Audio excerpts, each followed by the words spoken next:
Hi everyone and happy Wednesday. It's super humid out there, so I hope you're staying nice and cool. I'm here for another sparking conversation, so let's get started. Just gonna share my screen with you. All right.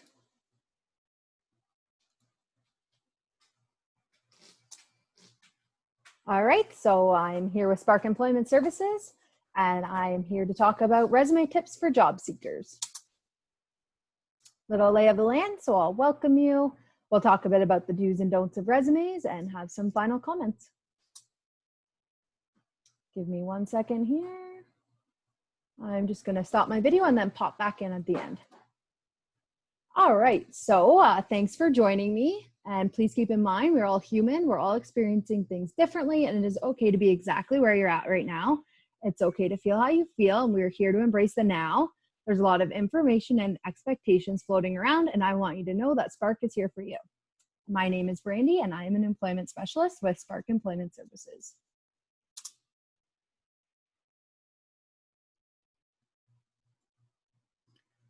All right, we skipped through here. There we go. All right, so the do's and don'ts of resumes. So target specific positions. So do turn in a different version of your resume for each role you apply to, tailored and targeted to the actual position. Demonstrate that you have the specific set of skills, experience, and accomplishments necessary to do the job, not just a set of skills. Make it easy for the hiring manager to see why you're the right fit. Don't apply to anything and everything with the same resume. Relevant experience. Do list your specific experience, skills, and accomplishments that are directly or closely related to the job that you're applying for.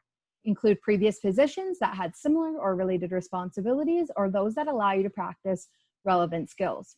If you took professional courses or earned any certifications, include those as well as any transferable skills. Don't mention not relevant positions that you're applying to. It'll just make your resume longer, which won't work to your advantage. Education. Do include education relevant to the job. So for entry-level positions, if you have limited work experience, you can include your high school diploma or GED. You can also consider listing any classes or courses that are specific to the industry that you're applying to. And don't list every single course you ever took in school. Personal information. Do include your phone number, such as your name, phone number, email address, and for some positions, you would want to put your home address so they know you're applying locally. Review the job listing to identify any additional personal information to include. Don't include information irrelevant to the job search or that is not specifically requested.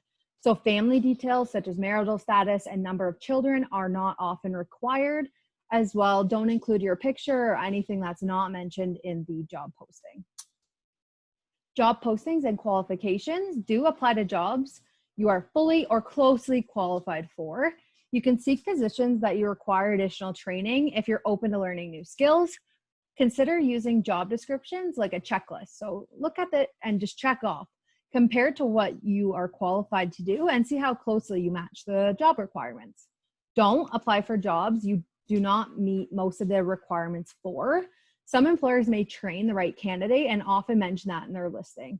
So when you're reviewing job listings, confirm you have the minimum level of education, training, and skills. Vocabulary. Do use simple and direct statements with easy to understand terms when describing your experience and skills. You can try statements like collaborated with a team of designers to create targeted advertisements. Sorry about that. Direct statements like these define what your role was in your past job. Don't use too much industry-specific language or jargon. Avoid short forms and acronyms that others may not understand because you want to keep in mind that sometimes the person reading your resume may actually be unfamiliar with certain terms if they work in the HR department or if they're just doing the initial read-through before passing it to the hiring manager. Length. Oh, this is a big one. Write a concise resume that is 1 to 2 pages long maximum. The most effective resumes are short and to the point. Hiring managers and recruiters may review hundreds of resumes for an open position, so a short resume ensures that they can read it quickly. Don't go over 2 pages unless specified. Some positions or industries may require a longer, more in-depth resume, but most prefer 1 or 2 pages. Proofreading. Oh, this is a big one too. Make sure you review. Proofread it again, use a spell checker, look at it again the next day, get a friend, a colleague, someone else with a fresh set of eyes to take a look at it again.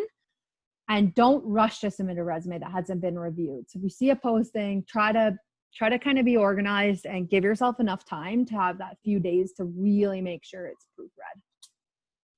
And lastly, don't forget Spark Employment Services. So do contact us to work directly with an employment specialist. This is what we do. This is what we're here for.